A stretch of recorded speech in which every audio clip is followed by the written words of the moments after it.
जो पढ़ने वाले हैं वो है एग्जाम्पल 3.6। अब ये जो एग्जाम्पल है इसमें आपको जो बोला गया है वो समझने से पहले आपको जो इक्वेशंस ऑफ मोशन है वो याद रहने चाहिए, और वो भी किसके लिए, तो फ्री फॉल के लिए। तो फ्री फॉल क्या होता था, तो कोई ऑब्जेक्ट को आप कोई पर्टिकुलर हाइट से जस्ट लीव छोड़ दो ऐसे ही बिना कोई फोर्स दिए, तो वो क्या होगा कि नीचे जाएगा ड्यू टू ग्रेविटी, तो वहां पर उसका जो एक्सेलरेशन बनेगा वो क्या होता था, -g। और इनिशियल पर वो रेस में था, तो इनिशियल वेलोसिटी जो होती है उसकी वो होती है 0।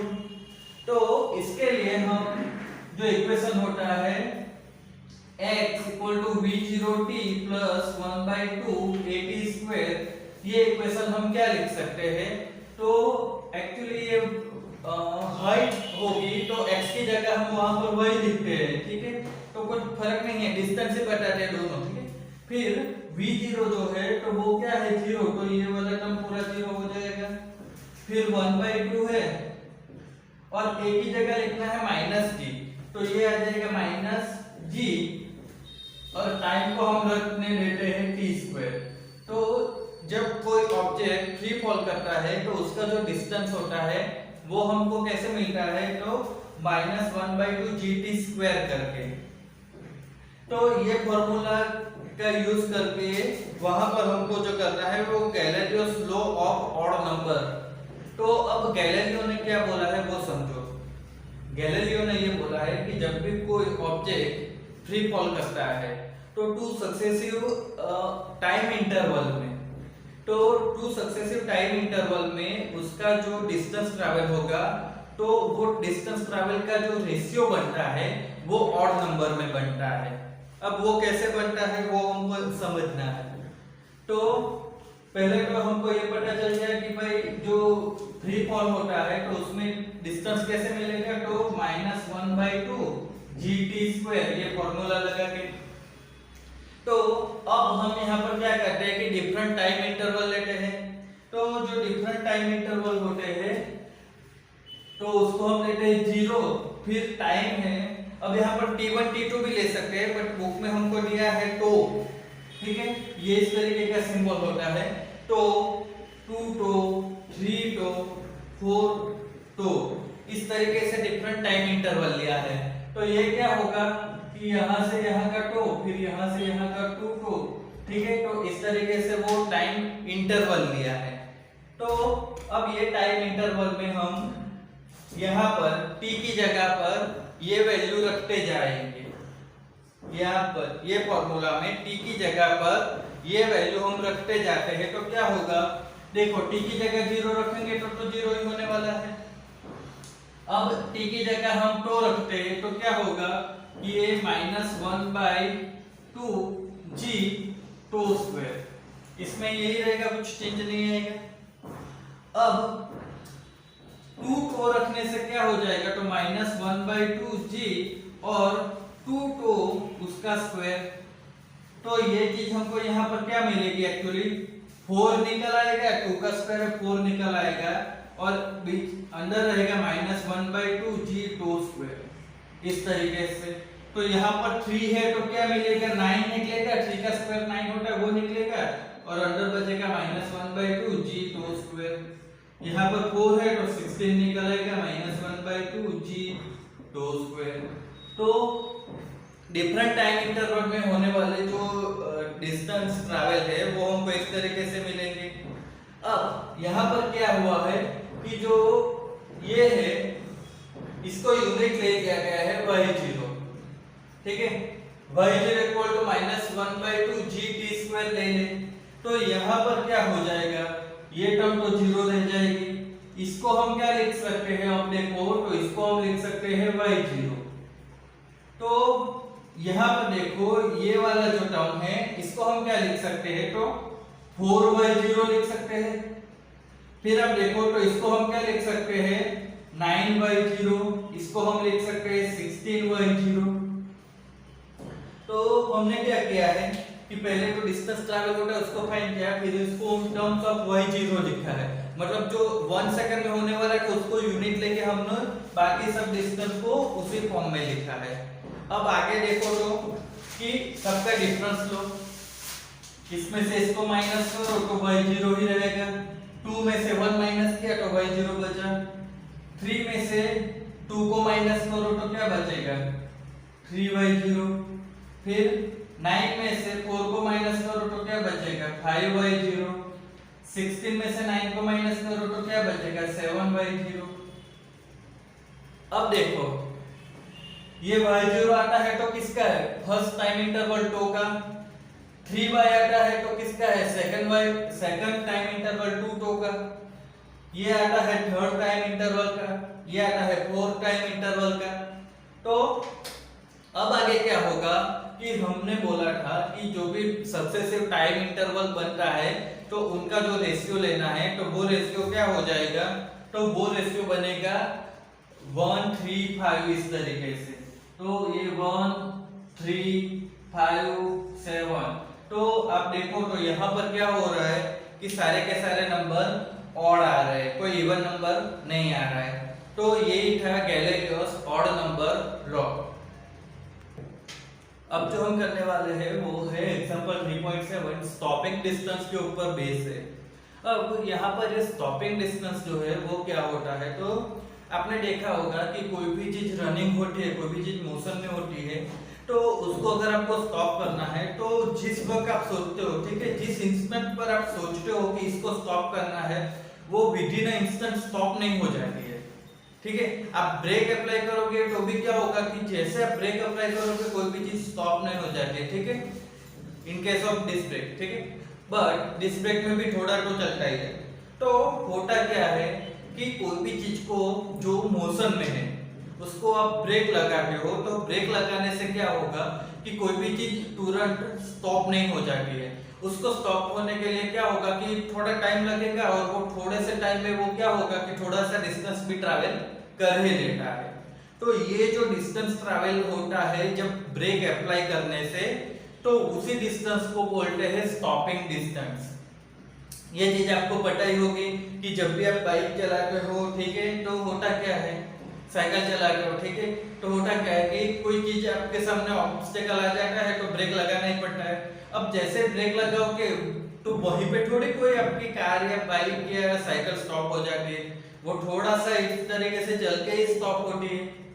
तो ये जो डिस्टेंस जब आपने ब्रेक लगाया, तो ब्रेक लगाने के बाद जितना डिस्टेंस आप का कार या बाइक ट्रैवल करता है वो डिस्टेंस को बोलते हैं स्टॉपिंग डिस्टेंस।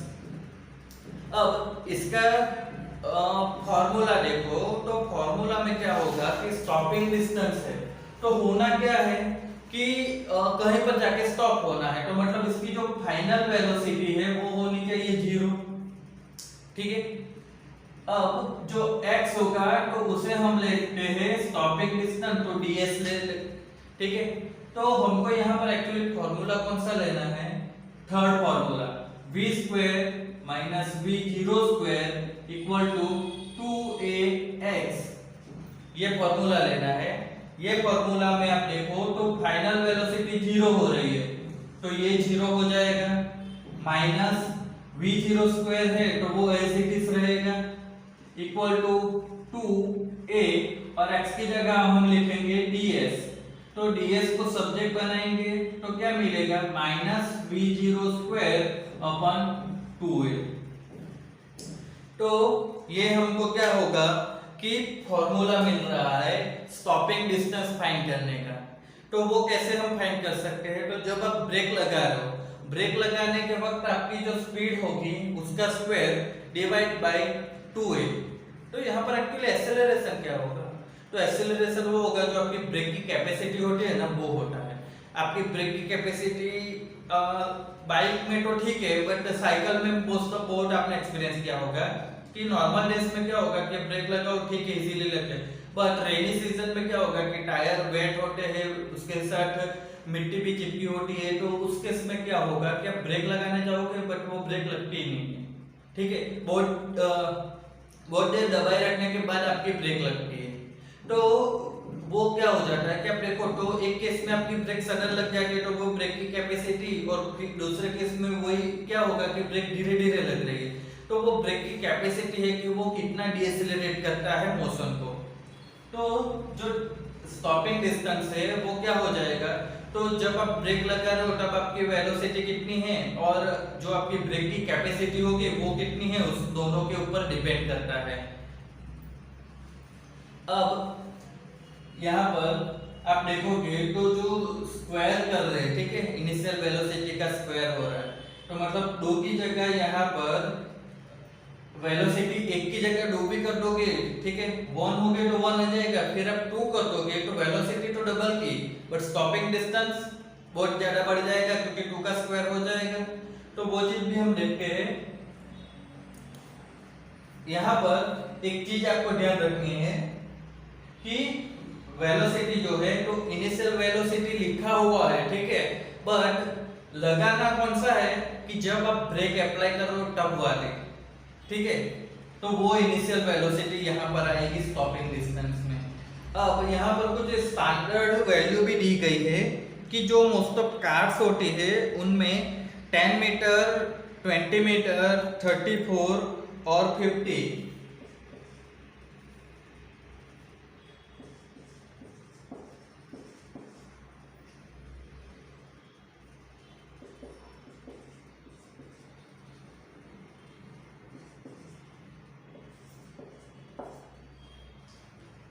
जो मोस्ट ऑफ कार कंपनी की मैन्युफैक्चरिंग होती है तो उसमें क्या होगा कि इस तरीके से उनका स्टॉपिंग डिस्टेंस डिसाइड ही होता है, उनके ब्रेक की कैपेसिटी उस हिसाब से होती है कि जो इनिशियल वेलोसिटी होती है वो आप देखो तो अगर 11 पर होगी तो भी क्या होगा कि वो 10 मीटर का डिस्टेंस ट्रैवल करके रुक जाती है, 15 की होगी तो वो 20 मीटर डिस्टेंस ट्रैवल करेगी, 20 की होगी तो क्या होगा 34, 25 की वेलोसिटी होगी तो वो 50 मीटर का डिस्टेंस ट्रैवल करके रुकती है। तो ये क्या हो गया कि आप इनिशियल वेलोसिटी के ऊपर से आपका स्टॉपिंग डिस्टेंस क्या होता है वो ब्रेक की कैपेसिटी के ऊपर भी डिपेंड करता है, तो उसके अकॉर्डिंग ब्रेक बनाई जाती है। दूसरी चीज कि इसका यूज कहाँ पर होता है, इसका यूज मतलब ये कोई एक फैक्टर नहीं गया बट प्रैक्टिकली लाइफ में भी इसका यूज होना चाहिए। तो इसका जो यूज है वो आप देखो तो जो स्कूल्स होती है, कॉलेज, स्कूल कॉलेज या फिर हॉस्पिटल्स होती है तो उसके मेन गेट से आगे या पीछे आप मतलब दोनों साइड पर आप देखोगे तो स्पीड ब्रेकर लगाए रहते हैं। तो वो स्पीड ब्रेकर कितने डिस्टेंस पर बनाने चाहिए ताकि गेट पर आते हुए या गेट से निकलते हुए किसी को तकलीफ ना हो और उनका जो स्पीड हो वो मेंटेन रहे, उसके लिए ये स्टॉपिंग डिस्टेंस यूज होता है। तो स्टॉपिंग डिस्टेंस का क्या करेगा कि इतनी वेलोसिटी है और ये ब्रेकिंग कैपेसिटी है, तो हमको ये गेट है हमारा, सपोज ये कोई गेट है तो उसकी ब्रेकिंग कैपेसिटी मतलब समझो कि अकॉर्डिंग टू ये फार्मूला के 50 मीटर रखी गई है तो ये डायरेक्शन में 50 मीटर पर बना दिया, इधर 50 मीटर पर बना दिया, तो वहां पर क्या होगा कि ये स्टॉपिंग डिस्टेंस यूज होता है। इसका फार्मूला से डिस्टेंस कैलकुलेट करके वहां पर जो स्पीड ब्रेकर है वो बनाए जाते हैं। अब आपको बुक में इसके रिगार्डिंग तो एक न्यूमेरिकल भी मिलेगा और वो न्यूमेरिकल 3.6 है एक्सरसाइज का।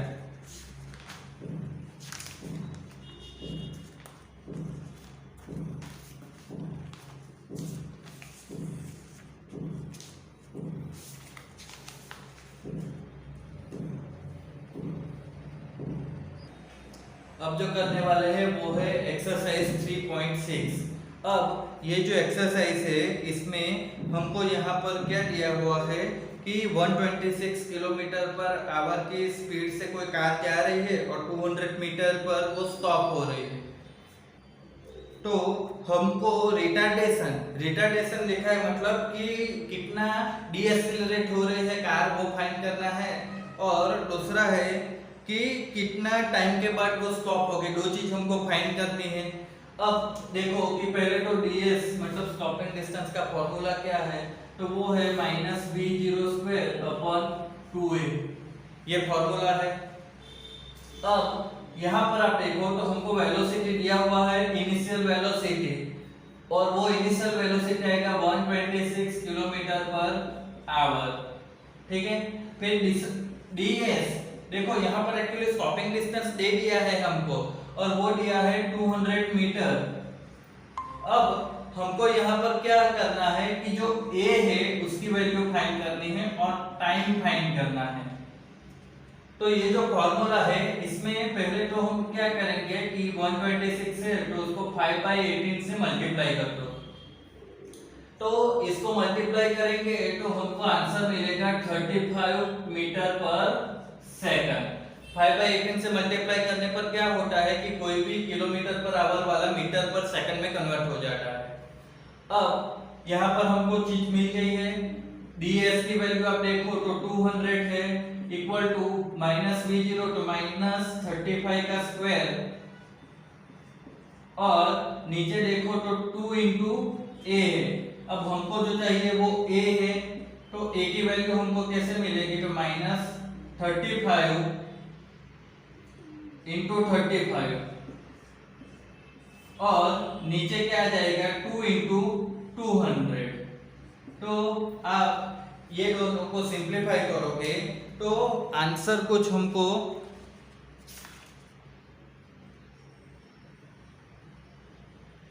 3.06 मिलता है, 3.06 मीटर पर सेकंड स्क्वायर।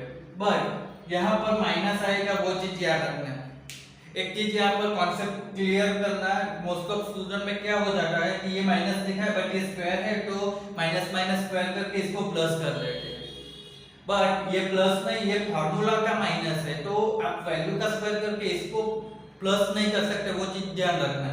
और यहाँ पर ये जो वैल्यू आती है ये माइनस आ रही है तो ये माइनस की वैल्यू क्या बता रहा है कि मतलब आप एक डायरेक्शन में जा रहे हो तो आपका जो एक्सेलरेशन है वो उसी डायरेक्शन में होगा तो आपको वेलोसिटी बढ़ रही है। अब अगर एक्सेलरेशन आप ऑपोजिट डायरेक्शन में करोगे तभी जाके तो आपकी कार स्टॉप होने वाली है। समझो ये वेलोसिटी है और एक्सेलरेशन भी उसी डायरेक्शन में, तो वेलोसिटी इंक्रीज होगी।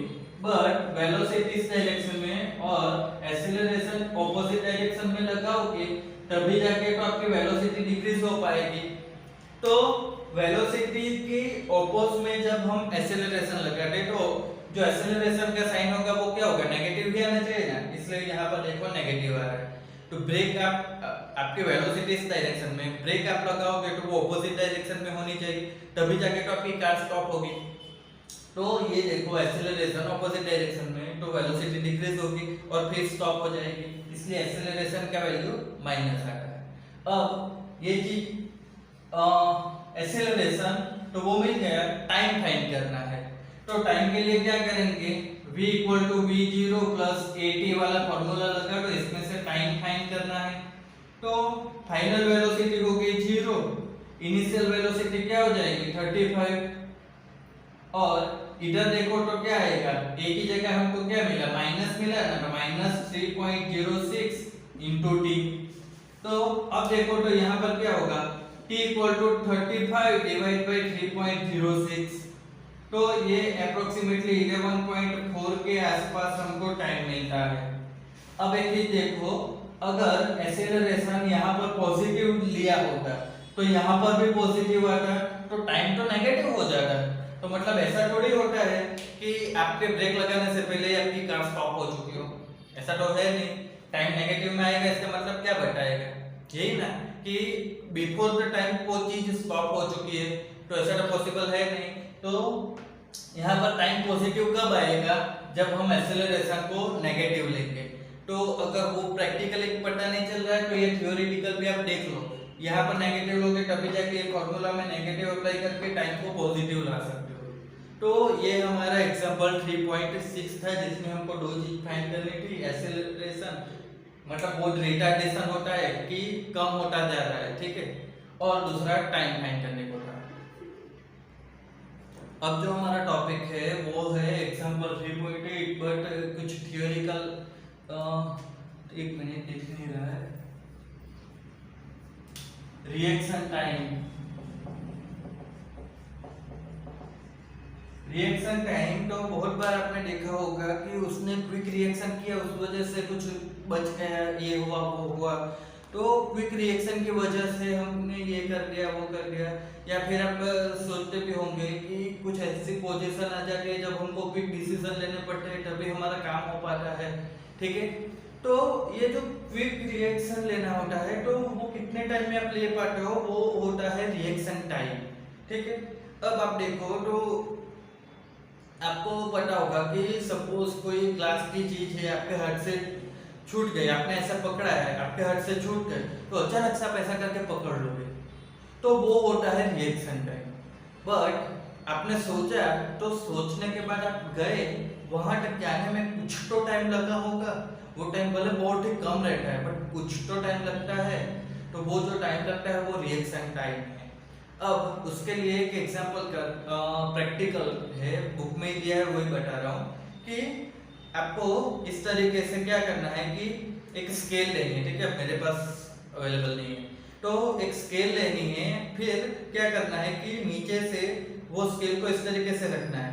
अब सडनली ऊपर से हम इसको छोड़ देंगे, ठीक है, इसको ऐसे रखा है, ठीक है, ऐसे, फिर इसको हम छोड़ देंगे, तो छोड़ देने से क्या होगा कि ये नीचे जाना चाहेगी, ठीक है, मतलब इसको सिंपल कि इसको फ्री फॉल करवा रहे हैं, तो इसको फ्री फॉल करवा रहे हैं तो क्या होगा कि ये नीचे जाएगी, तो इसको स्केल है, इसको हम यहाँ से छोड़ दे रहे हैं, ठीक है, तो क्या हुआ, इतना डिस्टेंस ट्रैवल किया, ठीक है, हमने जब पकड़ा था तो इसने कुछ डिस्टेंस ट्रैवल नहीं किया था, पर जैसे ही हम छोड़ देंगे तो क्या होगा कि हर बार ये कुछ अलग अलग डिस्टेंस ट्रैवल करेगी।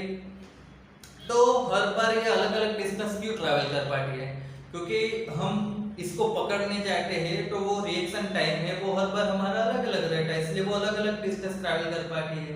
तो इस केस में क्या होता है कि जो आपका इनिशियल वेलोसिटी होता है वो तो 0 ही होता है, और आपका जो एक्सेलरेशन होगा वो -g होगा। अब ये दो चीज हो गई, तो आप देखो कि x = v0t + 1/2 at², तो इसमें हम इसको डिस्टेंस को d ले रहे हैं, ठीक है, तो v0 ये वाला टर्म 0 हो जाएगा और ये आ जाएगा -1/2g और t², इस तरीके से मिलेगा। अब हमको तो यहाँ पर किसकी बात कर रहे हैं, टाइम की, तो टाइम की बात कर रहे हैं, तो क्या होगा कि t को सब्जेक्ट बनाओ, तो t² एक्चुअली हम क्या लिख सकते हैं, t² की हम बात करें तो ये हो जाएगा 2d/g, और स्क्वायर निकाल दे तो ये अंदर रूट में आ जाएगा। तो ये जो t का फॉर्मूला बन रहा है इसी को बोलते हैं रिएक्शन टाइम।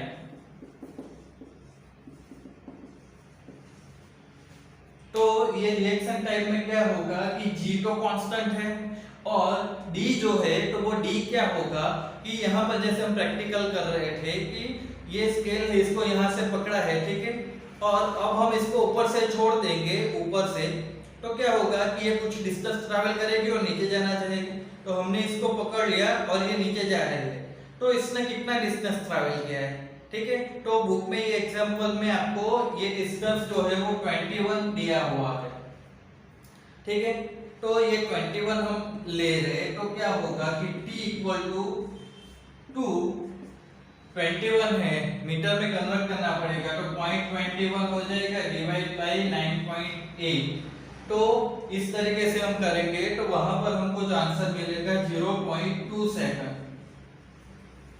तो ये 0.2 सेकंड है, ये क्या बता रहा है कि कोई चीज, किसी चीज को आपने यहाँ से ऊपर से नीचे जाने के लिए छोड़ा है, ठीक है, इसको आपने यहाँ से नीचे जाने के लिए छोड़ा है, आपने इसको पकड़ लिया, तो ये जो क्विक रिएक्शन आपने दिया ये कितने टाइम में दिया है, तो 0.2 सेकंड टाइम में आपने इसको पकड़ा है।